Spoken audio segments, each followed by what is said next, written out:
Ah, meu bem, você já ouviu a frase família é tudo que a gente tem? Pois é, eu cresci ouvindo isso.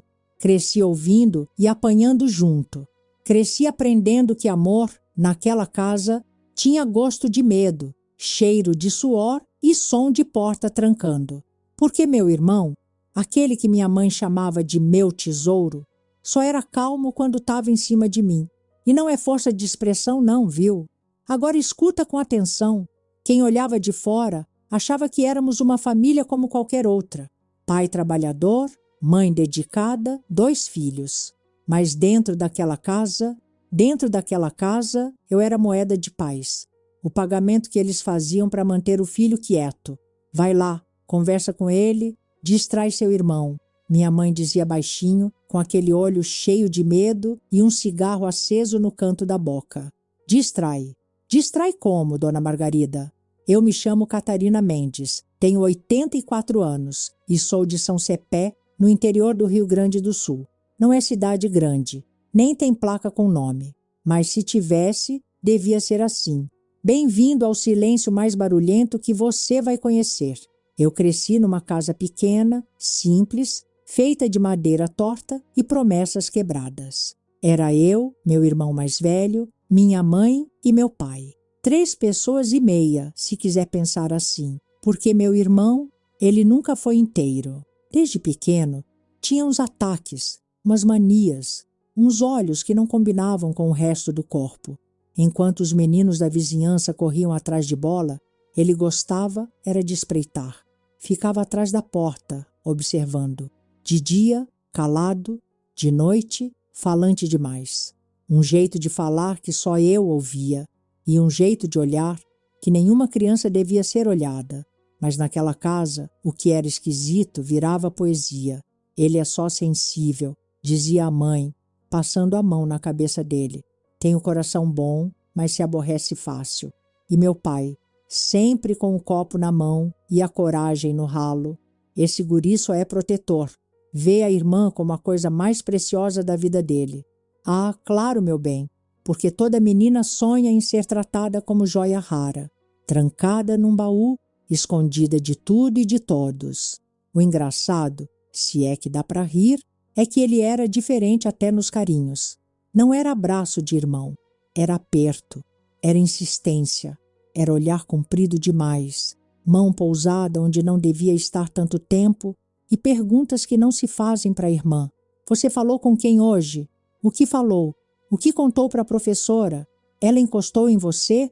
E eu, sem entender, respondia tudo, porque se eu não respondesse, vinha aquele silêncio dele, aquele rosto parado que fazia eu assumir da casa. E o quarto? Ah, o quarto era nosso, porque minha mãe dizia que era bom a gente dividir, que fortalecia os laços. Laço, minha filha, era o que ele amarrava na minha perna quando eu queria sair de perto. Fica aqui, só um pouquinho. Eu gosto de você, só você me entende. E eu, com 9, 10 anos, sem entender por que aquilo me embrulhava o estômago, sorria sem mostrar os dentes e dizia, tá bom, porque minha mãe dizia que ele era do tipo que sente demais e que se eu fosse paciente, tudo ia melhorar. Ajuda ele, Catarina. Você é a única que ele escuta. Eu era o calmante da casa, o remédio vivo, o travesseiro onde ele se deitava sem pedir. Era eu que tinha que estar por perto quando ele começava a se bater, a berrar, a arrancar os próprios cabelos, quando ele ficava de olhos arregalados, babando raiva. Quem a mãe chamava? Europa. Sempre eu. Lembro de uma vez que ele arrancou as cortinas da sala e jogou o rádio pela janela. A vizinha do lado até gritou, pensando que era briga de casal. E a mãe só me olhou, com aquela cara que não pedia, mandava. Vai lá, Catarina. Vai ver o que ele quer. Faz ele se acalmar, minha filha. Faz o que ele pedir. Ele precisa de você. Faz o que ele pedir. Você entende isso, meu bem? Uma criança ouvindo da própria mãe que deve fazer o que ele pedir? Que o irmão mais velho, forte, estranho, imprevisível, podia pedir o que quisesse e que a irmã era o presente, a oferta, o jeito de manter a casa em paz? Eu lembro de ter ficado parada no corredor, tremendo. Não de frio, medo mesmo. Mas eu fui, porque se eu não fosse, ele quebrava tudo. E se ele quebrava tudo, quem apanhava depois era ela.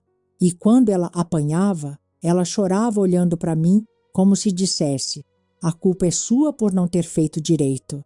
Ah, minha filha, essa foi a primeira vez que eu entendi o que era ser usada como ponte. Ponte entre a fúria dele e o silêncio deles. E você acha que o pai fazia o quê? Nada. Ele se escondia atrás do rádio, da pinga, dos cochilos forçados. Quando muito, soltava. Esse guri só quer proteger a irmã. É o jeito dele. E eu queria perguntar, um dia: pai, o senhor sabe o que esse jeito dele faz comigo? Mas nunca perguntei, porque se falasse demais, virava castigo. E não era só ficar sem sobremesa, não. Castigo naquela casa tinha tapa, tinha puxão, tinha grito no ouvido de madrugada. Uma vez, tentei contar para uma professora. Peguei coragem, falei que meu irmão me abraçava forte demais, que ficava bravo quando eu falava com outras pessoas. Ela me olhou com pena. Disse que ia falar com a direção. Nunca falou, ou falou, e ninguém quis mexer com isso. Porque mexer com coisa de dentro da casa dos outros dá dor de cabeça, né? E foi assim que eu fui entendendo meu lugar no mundo, entre o berro dele e o silêncio deles. Sempre no meio, sempre sendo a que apaga incêndio sem ter água. No fim daquela noite, eu já era quase mocinha. Aquela noite em que ele quebrou tudo, a mãe me levou para o canto da cozinha. Estava descabelada, com o avental rasgado e o olho vermelho de choro escondido. Me deu um prato com arroz e ovo frio e disse com a voz mansa: come, depois vai para o quarto dele. Ele está esperando. Você sabe o que fazer. Eu sabia? Não, meu bem, eu não sabia. Mas fui mesmo assim, porque naquela casa ser filha era ser escudo. E escudo não fala, só apanha calado. Tem noite que marca a gente igual ferro em pele viva. Não precisa grito, não precisa faca. Só precisa de um olhar errado, um toque atravessado e a certeza de que ninguém vai te acudir. Aquela noite, meu bem, foi a noite que rasgou minha alma no meio. E até hoje, por mais que eu remende, ela nunca mais colou do mesmo jeito.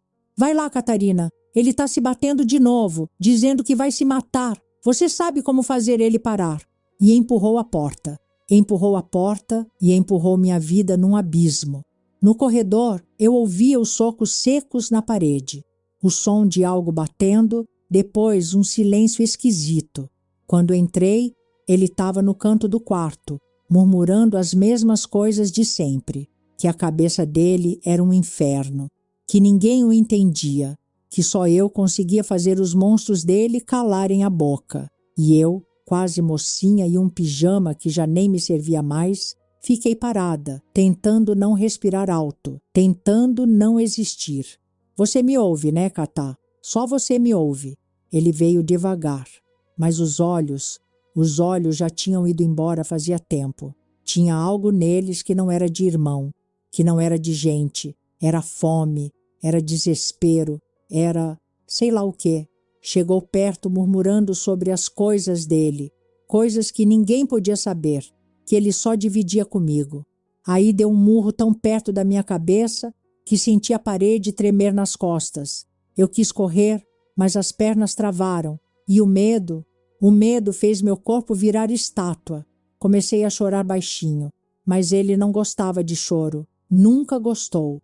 Me segurou pelo braço com força, virou meu corpo para a parede como se eu fosse uma boneca virada do avesso. Ficou ali, respirando pesado atrás de mim. Eu sentia o cheiro dele, suor velho e alguma coisa que não se explica. Depois veio o toque, aquele toque que não tem explicação para quem nunca sentiu. Passou a mão no meu corpo todo, como quem procura algo para arrancar. Para, por favor. Eu pedi. Pedi de novo. Pedi mais alto. Gritei, pai. Gritei, mãe. Gritei tudo que podia. E o que eu ouvi de resposta? Nada.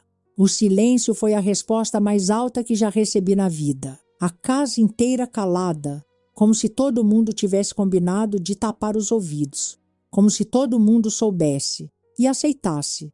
Depois disso, O que ele fez? Ah, meu bem, todo mundo pode imaginar, mas eu não posso contar.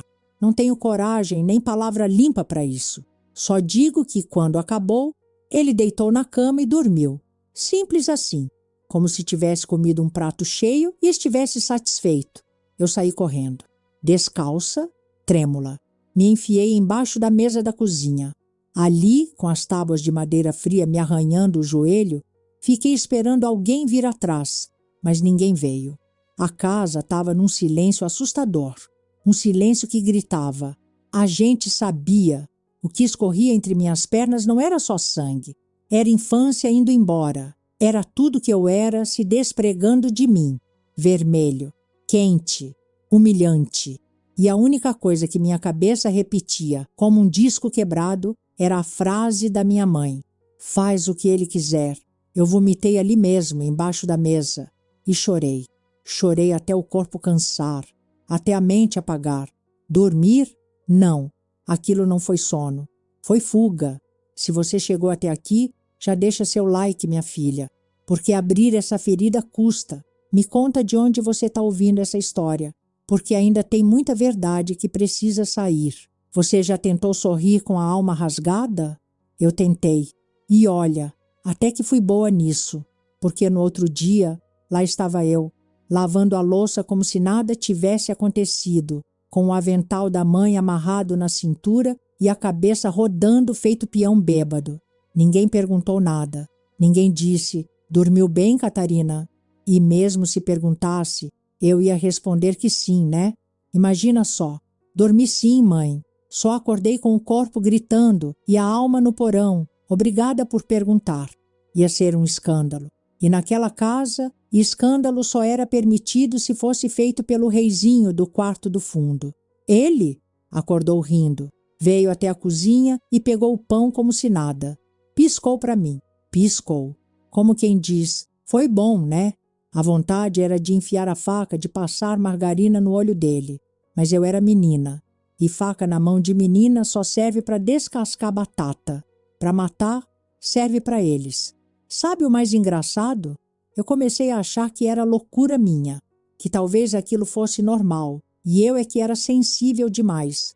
Porque quando todo mundo finge que não aconteceu, você acaba se perguntando se aconteceu mesmo. E eu era pequena. Tão pequena. Não sabia nem dividir com vírgula, mas já sabia dividir meu corpo entre o que doía e o que precisava esconder. Na escola, eu era a melhor aluna. A melhor, porque se eu não podia ser feliz, pelo menos podia ser nota 10. E sabe o que é mais triste? As professoras me elogiavam.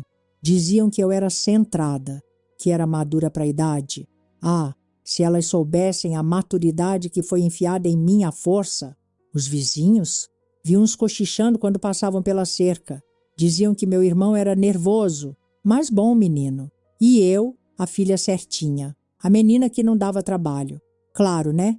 Como é que ia dar trabalho se já carregava o peso da casa nas costas? E o pai? Uma bênção. O homem sabia fazer de conta melhor que padre, em missa de corpo presente. Quando me via cabisbaixa, dizia: levanta esse queixo, Catarina. Mulher tem que ser forte. Forte. Eles amam essa palavra. Forte o suficiente para aguentar tudo, mas não tanto a ponto de revidar. Mas eu comecei a mudar. De fora continuava a filha perfeita. Por dentro, eu estava criando espinho até na alma. Cada bom dia dele me dava ânsia.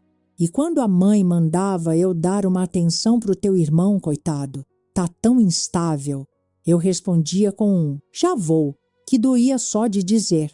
Comecei a dormir no terreiro, fingindo que estava cuidando das galinhas. Melhor sentir o cheiro da merda do que o bafo dele no meu cangote. Teve uma noite que ele me puxou pelo braço na frente da mãe. Me puxou mesmo, com força. Ela viu. Sabe o que disse? Não precisa disso tudo, filho. Pede com jeitinho que ela vai. Vai. Eu ia sim. Ia me enfiar num buraco se tivesse um. Mas naquela casa o único buraco disponível era meu silêncio. E era esse que eles usavam. Uma tarde me tranquei no banheiro e comecei a esfregar o corpo com sabão azul. Minha pele ardia. Ardia tanto que parecia que estava sendo arrancada. Mas eu achava que era justo. Eu estava suja, né? Era isso que eu sentia. Suja, culpada, errada. E ainda por cima, eu me culpava por não ter coragem de gritar. Porque, vamos combinar, eu tentei naquela noite, mas ninguém veio. Então gritar para quê? A cabeça começou a inventar histórias. Em uma delas, eu pegava o machado do pai e cortava o silêncio no meio. Em outra, eu sumia. Pegava uma trouxinha, fugia para o mundo e virava artista de circo, qualquer coisa longe daquela prisão com telhado. Mas quando eu abria o olho, lá estava essa mesma porta, o mesmo corredor, a mesma sentença. Fugir era um luxo que menina pobre não tinha. Menina pobre tem que aguentar, sorrir e agradecer. Pelo menos tem casa, minha mãe dizia. Casa. Aquilo era casa? Aquilo era cova com telha. E ele começou a ficar mais ousado. Começou a me chamar na frente dos outros. Cata, vem aqui, vamos conversar. E os outros riam. Diziam, olha, ele é tão apegado na irmã. Apego? Meu bem, isso aí era coleira. Até que um dia ele encostou a testa na minha e disse, você é minha paz. Se um dia você me deixar, eu me mato. Bonito, né? Se mata. Mas antes, destrói tudo ao redor. E eu, que não queria carregar mais culpa do que já tinha, fiquei. Como sempre. A gota foi quando minha mãe me deu uma blusa nova e ele rasgou. Disse que eu estava me mostrando demais, que era falta de respeito com ele. E ela concordou. Você precisa entender que seu irmão se importa. É só o jeito dele. O jeito dele. Me tranquei no galinheiro e chorei até desmaiar. Quando acordei, estava toda picada de mosquito e coberta de palha. Foi ali que eu decidi. Se ninguém ia me salvar, eu ia salvar a mim mesma. Mas não com fuga. Ainda não. Eu ia esperar, ia observar, aprender o terreno e na primeira brecha, meu bem, na primeira brecha eu ia revidar. Você já teve que se trancar no próprio quarto para se proteger da sua família? Porque foi exatamente isso que eu fiz naquela tarde. Era para ser só mais um dia, mais um pedaço da vida sendo arrastado. Mas foi ali que a coisa escancarou de um jeito que nem o tempo conseguiu varrer da minha cabeça. A mãe tinha saído. Coisa rara. Diz que foi ajudar a vizinha com uns bordados. Como se o que faltava naquela casa fosse ponto cruz. Eu, com o coração apertado e o estômago dando nó, aproveitei para me enfiar no quarto, trancar a porta e tentar estudar. Estudar? Sim, porque eu ainda acreditava que a educação podia me salvar daquilo tudo. Ingênua, né? Mal tinha lido 2 páginas e os passos dele começaram a bater no corredor.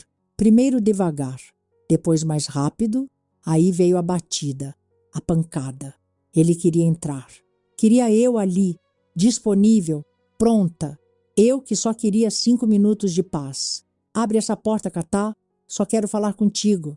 Sei. Igual ele queria só conversar da outra vez. Daquela vez em que minha infância virou poeira no assoalho da cozinha. Ele começou a bater mais forte. A maçaneta chacoalhava como se tivesse vida. E eu, sentada no chão, apertando o caderno contra o peito, sentia meu corpo inteiro encolher. Só que dessa vez eu não ia abrir.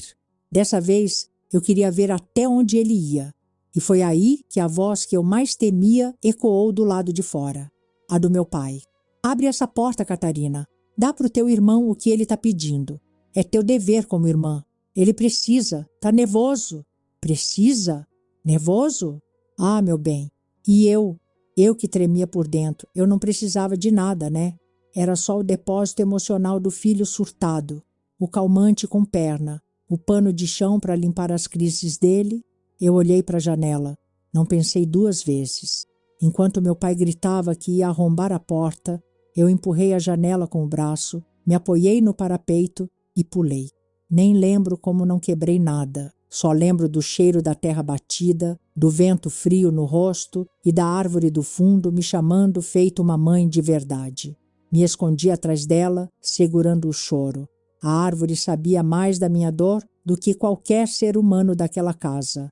Fiquei ali, abraçada no tronco, enquanto ouvia o barulho seco da madeira sendo arrebentada. Ele entrou, gritava, rasgava, derrubava tudo. Depois ouvi estalos. Minha boneca preferida, Aquela de louça com vestido azul virou caco. Rasgou meus cadernos também. As folhas voaram pela janela como quem tenta fugir daquele ambiente de doença. E eu só pensava uma coisa: eu não tenho obrigação nenhuma com isso. Nenhuma. Quem foi que inventou essa ideia maldita de que irmã tem que servir de calmaria para marmanjo descontrolado? Isso aí era só mais um menino mimado, que aprendeu que podia tudo se berrasse autossuficiente. E os pais? 2 frouxos. Um cego, a outra muda. Os 2 cúmplices. Fiquei ali até escurecer. A árvore me acolheu melhor que qualquer colo daquela casa. Depois, quando vi a mãe voltando com um pano de prato na mão, como se tivesse vindo de um piquenique, esperei ela entrar e fui atrás. Catarina, onde tu tava, guria? Tava sumida. Antes que o circo pegasse fogo, soltei a mentira mais rápida que minha boca achou. Fui na casa da fulana estudar. Nem sabia que ele estava gritando de novo. Ué, ele já ficou sozinho várias vezes, não ficou? Ah, se arrependimento matasse, o pai teria tombado ali mesmo. O bigode dele tremeu. O olho arregalou. E os 2 tapas vieram voando. Um no lado esquerdo, outro no direito. Bem dados, bem calculados, porque até a agressão dele era metódica. Vai pro teu quarto e fica lá pensando. Mulher tem dever nessa casa. E tu tá esquecendo disso. Dever. Sempre essa palavra maldita. Meu rosto ardia, não pela dor, mas pela raiva. Por dentro eu berrava. Dever de quem, homem? O senhor lavou as mãos faz tempo. O dever era teu. E tu jogou no colo de uma menina com cheiro de lápis de cor ainda. Mas por fora, calei. Porque a próxima etapa podia ser coisa pior. Naquela noite, deitei no chão duro e fiz um pacto comigo mesma. Se um dia eu sair viva daqui, ninguém nunca mais vai mandar eu dar nada para ninguém. Nem atenção, nem carinho, nem perdão. Teve uma hora que não dava mais para fingir que eu era muda. Eu comecei a dizer não. Dizer não alto, claro, de olhos abertos. E foi aí que o mundo dentro daquela casa começou a desabar. Porque ninguém ali estava acostumado com mulher que se negava. Ele voltou a me procurar, com aquele jeito de cachorro que perdeu o osso. Andava pela casa me seguindo com os olhos. Parava na porta do banheiro. Bateu na janela do quarto 2 vezes. A terceira, eu já tinha empurrado a cômoda contra a porta. Ele queria de novo. Queria o que já tinha tirado. Porque na cabeça dele, eu era território conquistado. A mãe, como sempre, fingia que não via. Mas quando eu explodi e disse, eu não vou, eu não quero, eu não tenho que fazer isso, ela tremeu, olhou para o chão, depois olhou para ele e se calou, como sempre. Mas o pai não deixava uma afronta dessas passar. Entrou na sala que nem galo de briga, tirou o chapéu com força, jogou no sofá e veio para cima de mim. Vai sim, vai agora. Tu acha que nasceu nessa casa para quê? Mulher tem dever, Catarina. Dever. Já falei isso antes e vou repetir até tu entender. A mãe ajudava o sermão. A irmã mais nova tem que cuidar do irmão. Ele só confia em ti. Claro, porque o que aquele menino queria era cuidado, né? Devia estar com febre, coitado. Eu me calei, mas fiquei firme, plantada ali no chão como se minhas pernas tivessem virado pedra. Só que pedra ou não, meu pai era força bruta. Me agarrou pelos ombros, puxou com tanta raiva que minha blusa rasgou na costura. Me arrastou pelo corredor. E eu, me debatendo, chorando, xingando por dentro, olhei para minha mãe. E ela só fechou os olhos. Me jogaram no quarto dele como quem joga resto de feira para os porcos. A porta bateu e o trinco foi segurado por fora. A prisão não tinha grades, mas tinha gente mantendo ela de pé. Ele estava ali, sentado no canto, abraçado nas próprias pernas. Quando me viu, sorriu. Sorriu como quem reencontra o brinquedo preferido. Levantou, veio devagar, encostou a mão em mim. Eu reagi, dei um tapa na mão dele. Um daqueles com gosto, com raiva acumulada, com vontade de sumir com tudo. Fica longe de mim. Ele não gostou. Nunca gostava de ser contrariado. Me empurrou, mas não foi um empurrão qualquer. Foi um daqueles com alma, com o tipo de raiva que só gente mimada guarda quando não consegue o que quer. Tropecei na quina da cama e caí. Quando tentei levantar, ele já tinha pegado o taco de madeira que ficava atrás da cômoda. Era um taco de brinquedo, desses de rebater bola para os cachorros do vizinho. Ele usava para brincar de bater, agora usava para bater de verdade. Não sei quantas vezes acertou, só lembro do barulho seco, do corpo ficando dormente, da cabeça latejando, e da dor que já não era só no corpo, era na alma, porque depois da pancada veio o resto, aquilo que ele sempre tirava de mim quando queria se acalmar. E quando terminou, como se nada tivesse acontecido, voltou para o canto, sentou, fez silêncio, a porta se abriu. O pai soltou o trinco. Eu saí correndo, corpo todo tremendo. Me arrastei até meu quarto, me joguei na cama e fiquei ali, esperando, porque alguém ia vir, alguém ia bater na porta, dizer que aquilo estava errado, que era demais, mas ninguém veio. Nada, nenhum som, nenhum passo, nenhum perdão. A noite inteira, o único barulho era o do meu choro abafado no travesseiro. Quando amanheceu, eu já não era mais gente. Era só uma carcaça ocupando espaço. A mãe entrou no quarto com um pano molhado e cara de quem já sabia. Se sentou na beirada da cama. Tentou limpar as marcas roxas dos meus braços, mas nem encostava direito. Filha, escuta aqui. Você precisa entender. Seu irmão, ele é doente. Ele só pede isso para ficar calmo. Ele nunca vai amar ninguém como ama você. É só isso que ele precisa. Um carinho, uma entrega. Não custa, filha. Não custa dar isso para ele. Não custa? Aquela mulher que me carregou no ventre olhava para minha cara cheia de hematoma e dizia que não custava dar o que ele queria? Naquele instante, ela morreu para mim.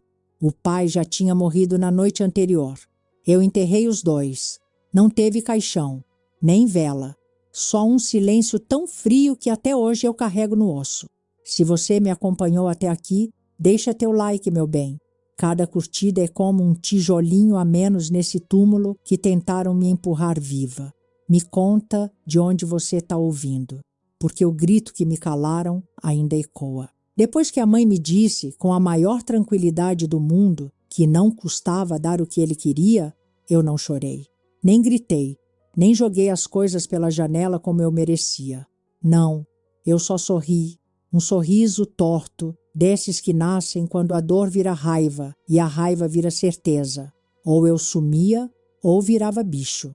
Foi nesse dia que comecei meu plano de fuga. Um plano simples, discreto, silencioso, tão pequeno que cabia dentro da sola da minha sandália gasta. Peguei uma faca de manteiga, cortei o forro e comecei a guardar moedas ali dentro, uma por vez. Trocados que achava no chão, nas calças do pai, no troco do pão. Cada moedinha era como se eu colasse uma asa nas minhas costas. Ah, meu bem, ninguém desconfiava, porque, né, eu era a filha obediente, a boa menina, aquela que aguentava calada, que sabia o seu lugar. Mal sabiam que meu lugar estava ficando apertado demais. E quando a alma começa a ficar sufocada, ela cava a própria saída. Continuei fingindo. Tomava café com eles, dava bom dia para a mãe, respondia sim senhor para o pai e até ria das piadas idiotas do irmão, porque menina esperta aprende cedo que para sobreviver tem que ser atriz. E eu merecia um Oscar. Cada risadinha minha era uma arma afiada. Cada tudo bem era um tijolo a menos naquela prisão. Teve um dia que o irmão tentou de novo. Me chamou para o quarto dele com aquela voz mansa que me dava nojo.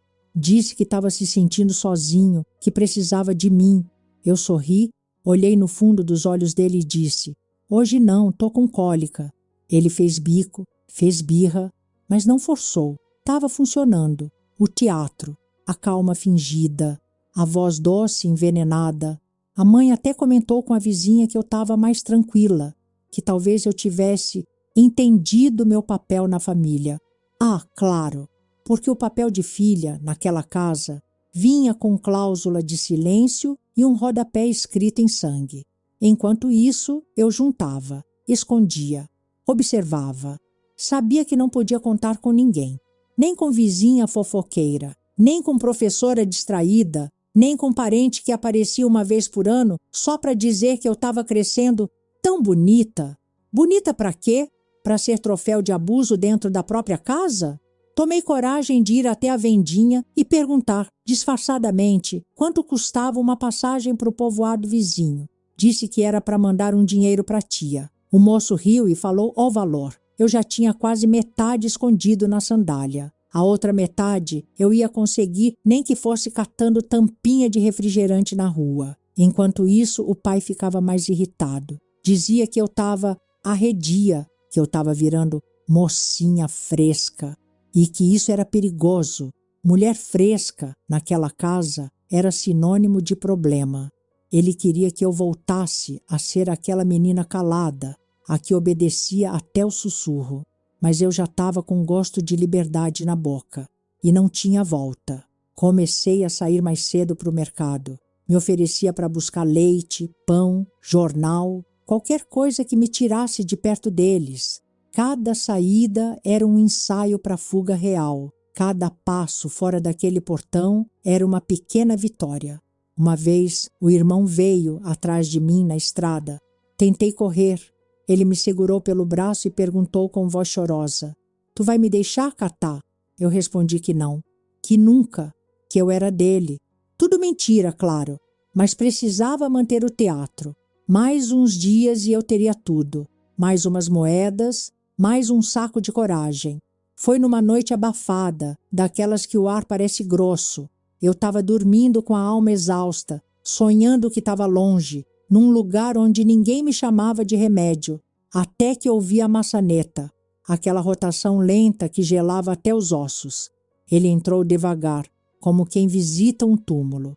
Sussurrou que não aguentava mais, que precisava, que era só um pouquinho. Acordei atordoada, tentei sentar, disse não. Um não fraco, rouco, mas dito. Foi quando senti o frio da lâmina encostando no meu ventre. Uma faca de cozinha, dessas que minha mãe usava para cortar carne, agora servindo para silenciar gente viva. Se tu não der, eu te furo. Foi seco, sem choro, sem escândalo, como quem fala que vai tirar o lixo. E eu, paralisada, não consegui nem chorar. O medo era tanto que o corpo desistiu de reagir. Só fiquei ali, quieta, parada, engolindo a própria alma. E ele fez o que queria, de novo. Quando terminou, ajeitou a calça com a calma de quem terminou um lanche. Ainda teve a cara de pau de me agradecer. Obrigado, Catá. Tu é a única que entende. Entende? Entendo sim. Entendo que aquele dia não podia se repetir. Entendo que ou eu fugia de vez, ou ia morrer. Ou pelas mãos dele, ou aos poucos, vazando vida por dentro. Fiquei deitada olhando para o teto por horas. O corpo doía, mas o pior era o pensamento. Ainda falta metade da passagem. No dia seguinte, arrumei um jeito de pegar o troco do arroz. A mãe me mandou no armazém e eu enfiei 50 centavos no forro da sandália antes de voltar. Cada moeda agora era mais que liberdade, era sobrevivência. E eu já tinha decidido. Prefiro dormir na calçada, com o cachorro lambendo meu pé, do que naquela casa, servindo de calmante para monstro vestido de irmão. Passei os dias seguintes sem olhar no olho de ninguém, nem da mãe, nem do pai, muito menos dele. E ninguém notou, porque todo mundo ali já estava acostumado com minha ausência, com minha alma escondida. Acordei antes do sol. E não foi por medo, não. Foi por certeza. Certeza de que se eu não saísse naquele dia, ia acabar virando parte do chão daquela casa. Igual sujeira que ninguém varre porque já se acostumou a pisar em cima. Vesti a única roupa que ainda não tinha rasgo visível. Blusa azul clara, aquela que minha mãe dizia que mostrava demais o corpo. E foi com ela mesmo que eu saí. Porque se fosse para ser lembrada por alguma coisa, que fosse por ter ousado andar bonita no meio do inferno. Peguei a mochila, estava tão surrada que mais parecia um pano amarrado com esperança. Dentro, só o essencial. Um sabonete, 2 calcinhas, a caderneta da escola e a velha bonequinha de pano, que sobreviveu escondida atrás do guarda-roupa. Ela era tudo que me sobrou da infância. E nem ela estava inteira. na sola da sandália, a salvação. As moedas guardadas com tanto cuidado que eu parecia uma senhora economizando para um caixão digno. Dinheiro contado, suado, escondido como pecado. Mas era com ele que eu ia comprar minha passagem para o começo. Esperei o pai sair para o quintal. A mãe estava enrolando pano de prato na varanda. Meu irmão ainda dormia, ou fingia. Não falei nada. Só caminhei até a estrada, com as pernas bambas e a cabeça erguida. Naquele momento, eu era mais mulher que todos eles juntos. O ônibus chegou cuspindo poeira. Entrei sem olhar para trás. Dei as moedas para o motorista, que nem perguntou nada. Ainda bem, porque se perguntasse, eu talvez chorasse. E chorar na saída podia ser um convite para voltar. E eu não ia voltar nem se o mundo acabasse. Sentei no banco do fundo. Abracei a mochila e fechei os olhos. Mas dormir não dava. O corpo tremia. O coração parecia um tambor. Pela janela, as árvores passavam rápidas e cada uma parecia dizer: vai, menina, corre, não olha para trás. Cheguei na cidade nova no meio da manhã. Lugar estranho, cheio de barulho, de cheiro de coisa frita e gente com cara de quem não quer saber da vida alheia. Uma bênção. Ninguém me conhecia. Ninguém sabia que eu era a irmã do menino especial. Ali, eu era só uma forasteira com medo nos olhos e coragem no pé. Primeira parada, a feira. Me sentei perto de uma barraca de pastel. Cheiro forte, estômago vazio. A dona da barraca, uma mulher de coque frouxo e voz grossa, me olhou de lado. Devia estar acostumada a ver menina perdida. Me perguntou se eu estava esperando alguém. Eu disse que estava esperando a vida começar. Ela achou graça. Me deu um pastel frio e um copo de água. Primeira refeição em paz que fiz em anos. Comi chorando por dentro. A mulher não disse mais nada. Me deixou ali. Aquele pastel foi mais acolhedor que qualquer palavra. Quando anoiteceu, fui andando pela cidade. Vi uma pracinha. Tinha uns bancos largos e um bebedouro quebrado. Deitei num dos bancos com a mochila por travesseiro. Era duro, mas era meu. E o céu? O céu me deu estrelas. Coisa que eu não via fazia tempo, porque na outra casa o telhado era baixo demais para ver qualquer coisa bonita. A madrugada foi longa, fria. Tive medo? Tive, mas era outro tipo de medo. Medo de chuva, de bicho, de gente estranha. Não era o terror de ouvir passos no corredor e a maçaneta girando. Na manhã seguinte, acordei com o barulho dos garis. Sentei, esfreguei o rosto e fui para o mercado. Pedi um pouco de água numa bica e fiquei sentada ali por horas, observando, tentando entender onde era mais seguro me enfiar. Mais tarde, voltei para a feira. Fiquei na mesma barraca. A mulher me reconheceu. Me deu outro pastel, dessa vez quente. Me perguntou de onde eu vinha. Inventei uma história. Disse que a mãe tinha morrido e que o pai tinha ido embora com outra. Ela só balançou a cabeça. Não perguntou mais. Fiquei assim por uns dias. Dormia na praça, comia o que aparecia. Lavava a roupa no banheiro público. Não era vida fácil, mas era minha. Ninguém me tocava. Ninguém me mandava abrir porta. Ninguém dizia, faz o que ele quer. Um dia, a mulher do pastel me chamou para ajudar na barraca. Lava esses pratos aqui, guria. Eu lavei. Com gosto. Lavei sorrindo. Cada prato era um grito preso que eu deixava escorrer pela espuma. No fim do dia, ela me deu R$5 e uma blusa usada. Era florida, meio cafona, mas era a primeira roupa que alguém me deu sem querer nada em troca. À noite, deitei no banco da praça com a blusa nova abraçada no peito. Sorri.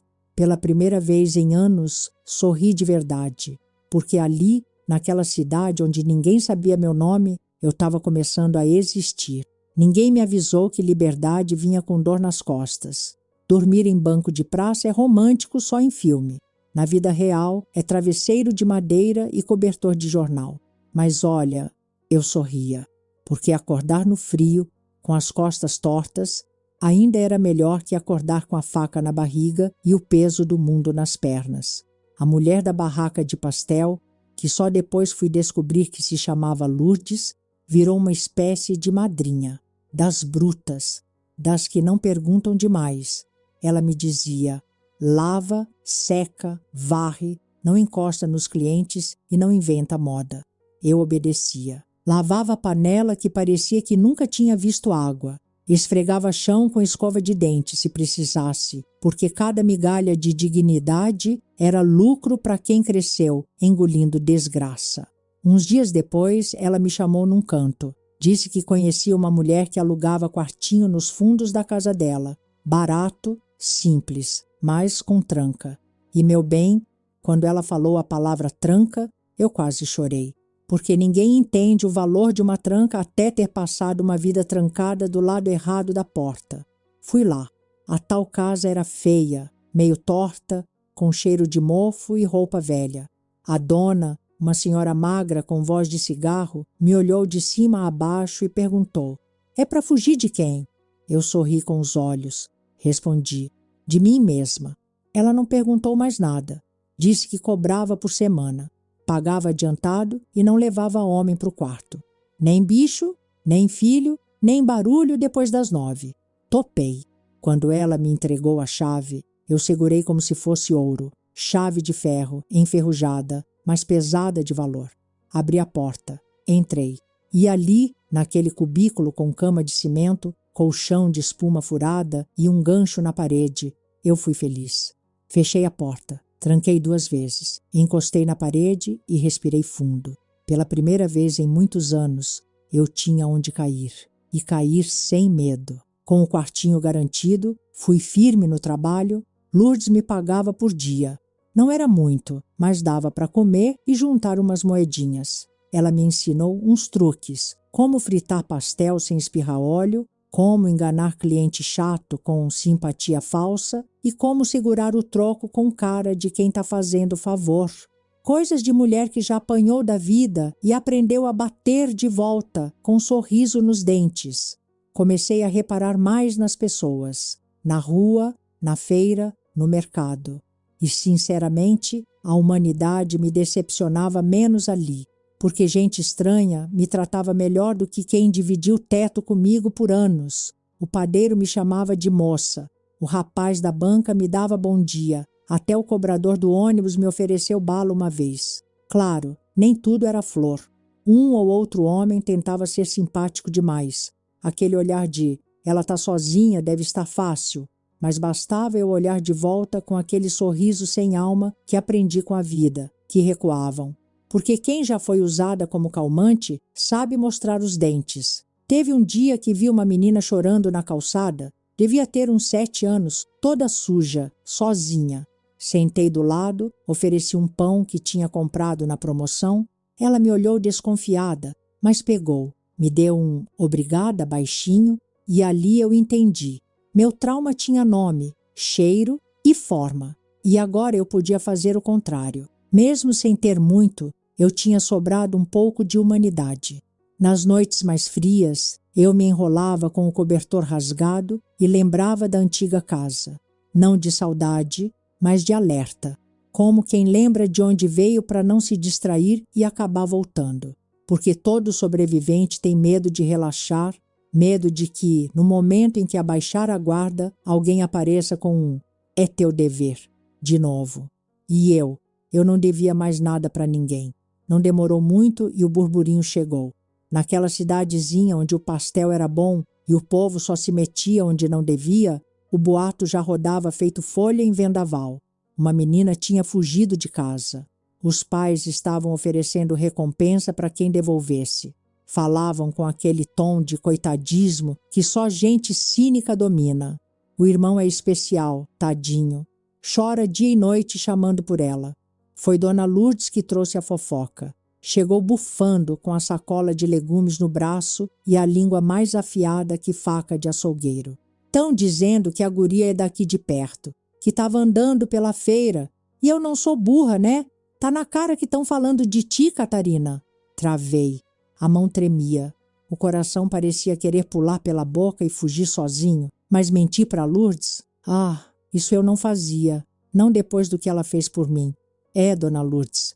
Sou eu. Ela sentou. A cara de pastel azedou na hora. Ficou quieta por uns segundos. o que para ela era muito. Aí disse: "E o que te fizeram, criatura? Porque para a menina sair no meio da noite, largar tudo e viver dormindo em banco de praça, boa coisa não foi." Respirei fundo. Olhei nos olhos dela e contei. Não tudo. Não dava, mas o suficiente. Contei dos gritos, da porta trancada, do pai mandando eu dar o que ele queria, da faca encostada na barriga. Não precisei entrar em detalhes. Lourdes entendeu. Ficou branca, mais branca que farinha. Levantou num pulo e disse que a gente ia resolver aquilo. Tu vai denunciar. Vai botar esses desgraçados na parede. Isso não pode ficar assim. Tu não vai viver se escondendo igual bicho. Passei a noite batendo cabeça com a ideia. Denunciar os próprios pais? Entregar o irmão que, por mais nojento que fosse, ainda carregava meu sangue? Mas aí eu lembrava do que ele fez com esse mesmo sangue. Como usar o meu corpo como se fosse obrigação. E a culpa virava raiva. Raiva virava impulso. No outro dia cedo, Lourdes bateu na porta do meu quartinho com a chave na mão e a voz firme. Vamos, guria, vai acabar essa palhaçada hoje. Chegamos na delegacia da cidade. Prédio velho, com cheiro de café queimado e tédio. Um delegado com cara de quem tinha nascido velho nos recebeu. Bateu o olho na gente e já não gostou. Mulher sozinha em delegacia, ele devia achar que era escândalo ou fofoca. Lourdes começou a falar. Disse que eu morava com ela, que estava sob os cuidados dela, que tinha fugido de casa por razões graves. Eu completei. Contei tudo, os ataques do irmão, o silêncio dos pais, a ordem do pai, dá o que ele quer. A faca. E o delegado? Cruzou os braços, balançou a cabeça, revirou os olhos. Olha, isso aí é complicado. Tu não tem prova de nada. Sem testemunha, sem exame, sem marca. É tua palavra contra a deles. E mesmo que fosse verdade, tu não podia fugir de casa assim. É menor, é mulher. E mulher tem dever na casa. Dito com a calma de quem já fez vista grossa para coisa muito pior. Lourdes subiu o tom. Disse que isso era um absurdo, que estavam deixando uma menina viver trancada num quarto com o próprio irmão. O delegado nem se mexeu. Vou ter que avisar os pais. É protocolo. Eles estão procurando, preocupados. Tu vai ter que voltar. Eu senti o sangue gelar. A mesma sensação da faca na barriga. A mesma paralisia. Voltar? Nem amarrada. A porta do fundo estava entreaberta. Dei um passo, depois outro. Quando percebi, estava correndo. Correndo igual bicho solto, sem olhar para trás. Lourdes gritava alguma coisa, mas o som ficou longe. Corri até o quartinho. Entrei. Tranquei. 2 voltas na chave. Encostei a cadeira. Sentei no chão. A respiração vinha aos trancos. As mãos formigavam. Mas eu estava viva. De novo. Ali, naquele pedaço de espaço que chamava de lar, ninguém ia me levar. Nem com promessa. Nem com força. Nem com farda. Fiquei 2 dias sumida da pastelaria. Sem botar o nariz na rua. Sem acender vela. Sem respirar direito. Depois da delegacia, depois de ouvir aquele delegado parido por machismo puro, dizendo que mulher tem dever em casa, eu só queria sumir de vez. Mas não dava, porque quem vive fugindo não some, só adia o próximo susto. No 3º dia, bateram na porta. Era ela, Dona Lourdes. Entrou devagar, com o pano de prato ainda no ombro e o rosto diferente. Um rosto que eu nunca tinha visto nela. Não era raiva, nem pena. Era dor. Dor daquelas que mulher sente quando erra tentando acertar. Me perdoa, Catarina. Eu achei que a polícia ia fazer alguma coisa, que iam te proteger, que alguém, pelo menos uma vez, ia fazer o que é certo. Sentou na beirada da cama, olhando para o chão. Eu fiquei muda. Só escutava. É o trabalho deles, né? Achar quem está em perigo e tirar de perto do perigo. Mas parece que só serve se a ameaça tiver arma. Quando é um irmão, um pai, aí dizem que é família, que é normal, que mulher tem que aguentar. Fez silêncio. Depois suspirou fundo e olhou para mim. Eu estraguei tudo. Achei que estava te salvando e só expus tua cara. Agora estão te procurando como se fosse bicho fujão. Deve ter gente da tua família aqui já. rodando essa cidade atrás de ti. Aquilo me deu um gelo. O nome do meu pai, pairando pela cidade como sombra, era pior que pesadelo. Mas Lourdes continuou. Por isso vim aqui, porque ainda dá tempo. Tenho um amigo, o moço das entregas, aquele que traz as caixas de farinha e óleo toda semana. Ele é primo meu. Conversei com ele ontem. Contei tua história. Ele ficou branco. Disse que leva você para onde quiser. Não faz pergunta. Não olha para trás. É só entrar no carro e sumir. Eu não sabia se chorava ou agradecia, mas ela ainda não tinha acabado. Tirou um embrulho da sacola, um maço de dinheiro, enrolado num lenço florido. Isso aqui é teu salário do mês. E mais, um pedido de desculpa, um jeito de limpar meu erro, mesmo que não dê. Peguei um dinheiro guardado, era para uma geladeira nova, mas geladeira não é prioridade agora. O importante é você sair daqui. Viver, ter paz. Minha garganta travou. Era mais do que eu teria ganhado em 3 meses fritando pastel. Era o tipo de ajuda que ninguém nunca tinha me dado sem querer nada em troca. Ela levantou, me puxou num abraço apertado, um abraço que não machucava, que não pedia silêncio, que só dizia: vai, menina, corre. Você me ensinou mais do que qualquer pessoa já ensinou nessa vida, Catarina. Me ensinou que tem gente que apanha calada e ainda assim escolhe viver. Me ensinou que mulher nenhuma merece ser cativeiro para ninguém. Choramos juntas. Ela limpou os olhos com a barra da blusa e disse: o carro vai passar aqui amanhã, às 4 da tarde. Se arruma. Leva o que tiver. A vida que te espera não vai cobrar o que você já sofreu. E se te encontrarem aqui antes, eu juro que escondo você até no meu freezer se for preciso. Saiu com a mesma dignidade que entrou. Pé firme, cabeça erguida, como quem sabe o peso que carrega. Fiquei ali, sentada, com o dinheiro no colo e o coração disparando. Pela primeira vez em muito tempo, senti esperança que não doía. Uma esperança real, do tipo que vem com chave de ignição e estrada adiante. A última noite naquele quartinho foi um enterro sem caixão. Cada coisa que eu guardava na mochila parecia um pedaço do que sobrou de mim. A bonequinha de pano, o caderno rasgado, a blusa florida que Dona Lourdes tinha me dado, tudo entrou, menos o medo. Esse eu deixei dobrado em cima do colchão velho com um bilhete imaginário dizendo: não volto. A madrugada foi longa. O relógio fazia mais barulho que o coração.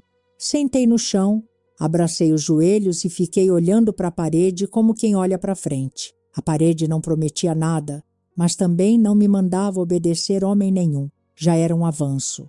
Quando o sol ameaçou nascer, levantei. Tomei banho com a água fria de sempre. Me olhei no espelho pela última vez naquele pedaço de mundo. O rosto era o mesmo, só que agora tinha mais história do que qualquer RG. Às 4 em ponto, o carro parou na esquina. Um Fusca velho, azul desbotado, com cara de quem já tinha carregado mais bagagem emocional que mala de verdade. Entrei no banco de trás sem dizer nada. O moço, primo da Lourdes, só olhou pelo retrovisor e assentiu. O silêncio dele foi o melhor dos diálogos. Seguimos. O carro andava devagar, o motor fazia barulho de quem pedia a aposentadoria. Quando passamos em frente à pastelaria, vi meu pai, sentado no banco de madeira da barraca de Lourdes, com a cara dura de sempre e o corpo folgado de quem acha que o mundo deve explicação para ele. Tava ali, como se tivesse ido só comprar pastel, como se não tivesse empurrado a própria filha para as mãos do inferno.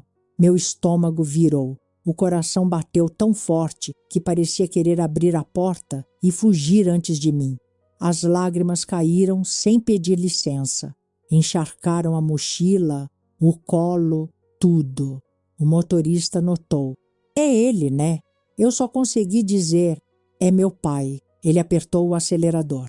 O carro, que até então parecia preguiçoso, virou foguete. A cidade ficou para trás. E com ela, tudo que eu não queria mais carregar. Foram 5 horas de estrada. 5 horas de estrada reta, curva, buraco e lembrança. Dormi picado, com a cabeça tombando no vidro. O moço não falou muito. Só perguntou se eu estava bem quando viu que meu rosto ainda era enxurrada. Chegamos numa cidade menor, mas com cheiro de possibilidade. Desci do carro com o corpo dolorido e a alma zonza. O motorista me ajudou a tirar a mochila. Quando me entregou, olhou nos meus olhos com firmeza. Fica viva. Só isso. Você merece. Balancei a cabeça. Quis abraçar, mas não tive coragem. A gratidão era tanta que travava até os braços. Fui andando pela rua como quem chegou de outro planeta. Tudo era novo, estranho, mas respirável. As casas tinham cor, as pessoas tinham cara de quem tinha conta para pagar.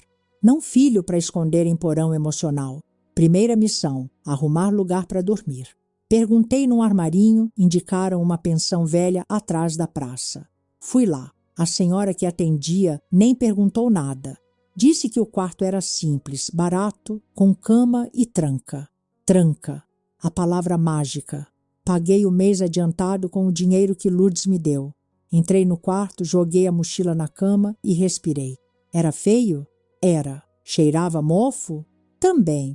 Mas ninguém ia abrir aquela porta sem meu consentimento. Aquilo já era lar. Nem esperei descansar. Saí logo para procurar emprego. Sabia que quanto mais rápido eu me ocupasse, mais distante o passado ficava.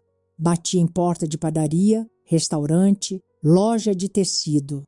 Onde perguntavam se eu sabia fazer alguma coisa, respondia: se ensinar, eu aprendo. E se não ensinar, eu invento. Nem precisei andar muito naquele novo pedaço de mundo. Dei de cara com um poste bem em frente à praça, com um cartaz amarelo escrito à mão: Padaria São Judas, contratando ajudante. Achei o nome engraçado. Judas, mas dava emprego. Vai entender. Meus pés foram direto para lá, como quem segue cheiro de café fresco. A barriga? Tava tocando o hino nacional. Tamanho era o ronco. Não comia direito desde que tinha deixado o quartinho. Só o barulho do pão sendo cortado já dava vontade de abraçar o padeiro. Entrei com a cara de quem tem fome, não só de comida, mas de vida nova. A padaria era movimentada, cheia de homens vestindo macacão.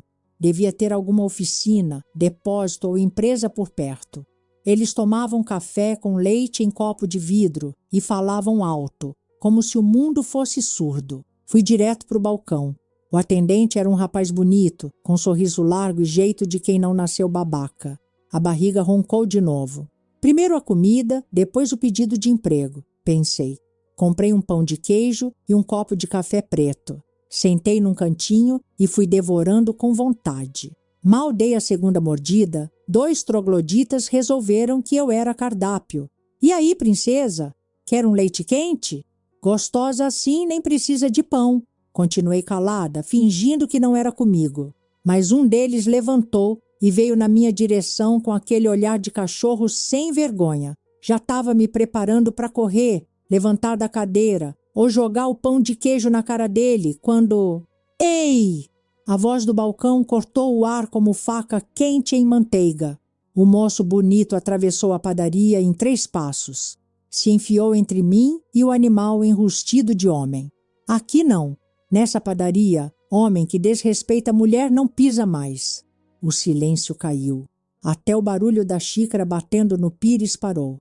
Quer brincar de machão? Vai fazer isso no lixo, porque é de lá que tu veio. Os 2 ficaram sem graça. Um deles resmungou alguma coisa e saíram. Olhei para o atendente com uma mistura de gratidão e surpresa. Gente que defende mulher sem esperar aplauso é tão rara que dá até medo. Obrigada, e falei. Ele sorriu. Você queria falar comigo, né?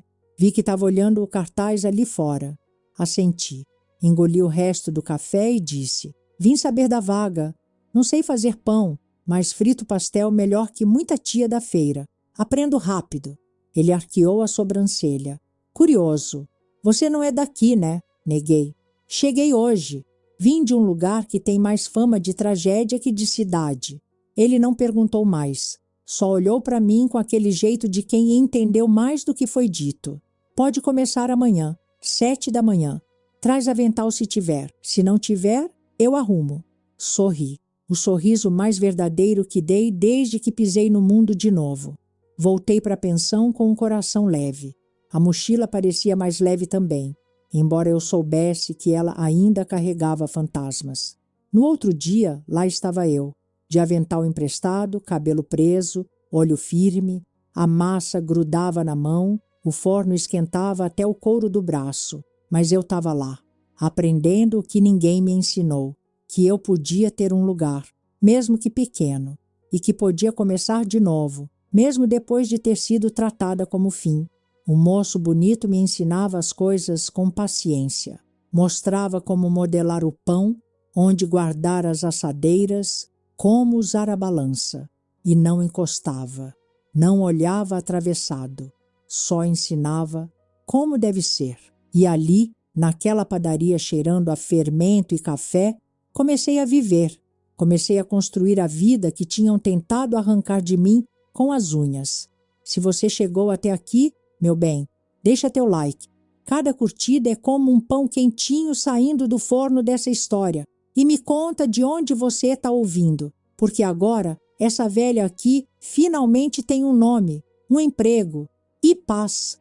O tempo passou, não voando como dizem nos livros bonitos, passou arrastando como carro velho em rua de paralelepípedo, mas passou. E ali, na padaria São Judas, nome irônico para quem já tinha sido traída pela própria casa, eu fui ficando. Acordava cedo, antes do sol abrir o olho. Fazia a massa em silêncio. Farinha, água, fermento e minha história toda misturada ali. Cada pão que crescia no forno era um pedaço de mim que se erguia de novo, mais forte, mais dourado. E o moço do balcão, ele foi ficando também. Primeiro era só trabalho, depois virou conversa. E com o tempo passou a ser presença, daquelas que não pesa, mas também não some. Ele falava pouco, escutava muito, observava. Sabia, por exemplo, que eu não gostava de homem me tocando, que quando a padaria se enchia daqueles machos de obra, suados, barulhentos, sempre com piadinhas que pareciam cuspidas do mesmo script, eu desaparecia para o fundo, para o forno, para minha trincheira. Era ali que eu fazia as broas. As melhores da cidade, aquelas que traziam fila antes do galo cantar. E ele notava. Quando tu tá escondida, vende-se mais do que quando tu aparece, ele dizia rindo. E eu fingia que não era mérito meu, mas por dentro inflava.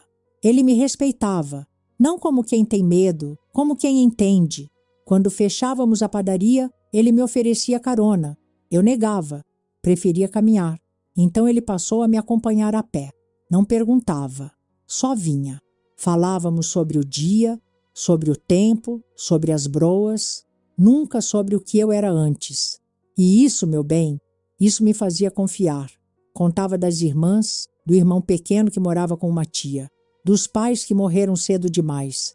Herdou a padaria com 17 anos. Foi isso ou virar empacotador de supermercado? Ria quando falava da infância, da primeira fornada que queimou, da vez que confundiu sal com açúcar. E eu ria junto, pouco, mas ria. Nunca tentava tocar em mim, nem puxar conversa atravessada. Quando perguntava do meu passado, eu mudava de assunto. Ele respeitava. Só me olhava com aquele olhar calmo, de quem sabe que a resposta viria quando eu tivesse força para falar. Um dia, caminhando de volta, falei: eu moro sozinha. Sempre morei. Ele só assentiu. Eu imaginei. As noites passaram e eu já não sentia tanto medo. O coração, que antes batia só para avisar que estava viva, agora batia com ritmo. Devagar, mas batia. Foi ele quem me falou do apartamento. É pequeno, mais perto da padaria, e o dono está vendendo barato porque quer viajar. Fui ver. Era simples. Tinha um quarto, uma cozinha e um banheiro que fedia mofo. Mas tinha janela e tranca de dentro. E isso, para mim, era o céu. Conversei com o dono. Tem que ter fiador. Quase desisti. No outro dia, ele chegou com os papéis. Assinei. Confio em ti. Não soube o que dizer. Só chorei. Na frente dele. Sem vergonha, sem medo. Na mudança, ele levou minhas caixas no carro. 2 mochilas, uma bacia de roupa, o caderno velho com receitas e a bonequinha de pano.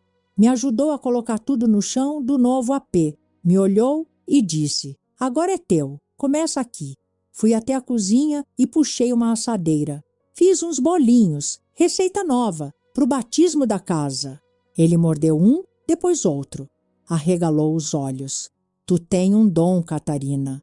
Isso aqui é melhor que tudo que já comi. Sentei no chão ao lado dele, o cheiro de fermento ainda no ar. E ali, entre o silêncio e os bolinhos, falei: preciso te contar uma coisa. E contei. Tudo, do começo ao fim, sem floreio, sem esconder. O pai, a mãe, o irmão, a porta trancada, a faca, a fuga, a vergonha, a coragem. Ele escutou calado, não desviou o olhar, não franziu a testa, só escutou. Quando terminei, me abracei aos joelhos e esperei o julgamento. Mas ele não veio. Se aproximou, me abraçou, firme, sem invadir, sem fazer barulho. Tu sobreviveu, agora vive, comigo, se quiser. Foi ali que nossos lábios se encontraram.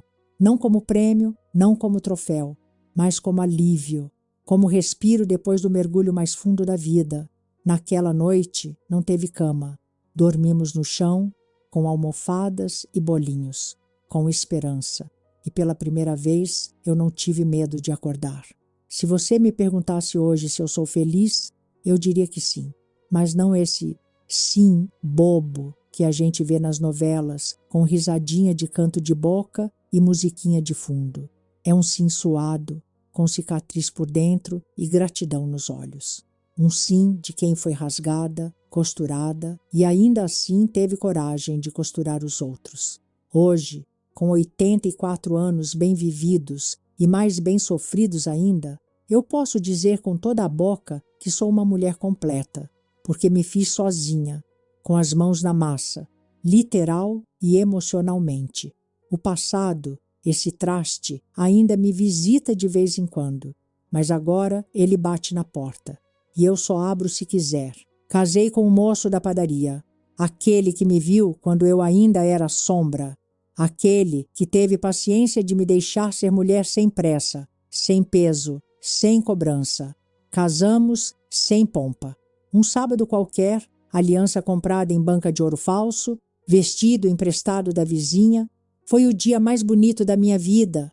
Ele me chamou de esposa pela primeira vez na frente do espelho da padaria. Dona Catarina, a rainha do forno. Eu ri tanto que chorei. Aí ele chorou também, porque homem de verdade chora. E homem que respeita a mulher machucada, então, chora com gosto. Construímos juntos a padaria. Reformamos o espaço, pintamos a fachada, demos nome novo, Panificadora Esperança. Nome cafona? Talvez. Mas ali só entrava quem sabia tratar mulher como gente. Quem olhasse atravessado para funcionária levava sermão e pão amanhecido de troco. Tivemos filhos, 3, 2 meninas e um menino. Criei todos diferente do que me criaram. Ensinei que não é palavra sagrada, que abraço só vale quando é pedido, que mulher não é calmante de homem mimado. As meninas cresceram livres, sem medo, e o menino com tanto carinho que virou homem com alma limpa. Nunca ergueu a voz com ninguém. Quando completei 60 anos, ele me deu um cartão dizendo: obrigado por ter me ensinado a ser gente. Eu li escondido no banheiro. Chorei até a tinta borrar. Nunca mais voltei para a cidade onde nasci. Nem quis saber do paradeiro daquele povo. Me disseram que meu irmão morreu cedo. Do coração, dizem. Não sei. E para ser sincera, nem fiz questão de saber. Se morreu, que Deus pese a alma dele como achar justo. Eu já fiz minha parte perdoando. Mas esquecer, nunca fiz. Meu pai? Dizem que ficou cego. A ironia da vida, né? Ficou cego depois de anos fingindo que não via nada. A mãe? Bom, dela eu lembro pouco. Só o olhar quando mandava eu fazer o que ele quiser. Aquilo ficou como tatuagem por dentro. Fui chamada para dar palestras depois de um tempo. História de superação, eles diziam. Eu achava graça. Superação, meu bem, é quando você escolhe viver mesmo quando ninguém deixou opção. E eu escolhi. Uma vez, depois outra e outra, até virar rotina. Hoje, moro numa casa pequena, cheia de planta e panela velha. O moço da padaria partiu há 5 anos. Câncer. silencioso e traiçoeiro. Me deixou com saudade e com receita de broa anotada no caderno. Ele dizia: se um dia eu for, continua servindo pão com sorriso. E é isso que faço. A padaria ainda funciona. Minha filha mais nova toca o forno. Eu fico no balcão só olhando, tomando meu café preto, corrigindo quando o pão sai torto. As vizinhas me chamam de a velha dos pães mágicos. Não sabem da metade. Se soubessem da dor que misturei naquela massa, talvez ajoelhassem. Me pergunta se tenho medo de morrer. Eu digo que não. Medo eu já tive demais nessa vida.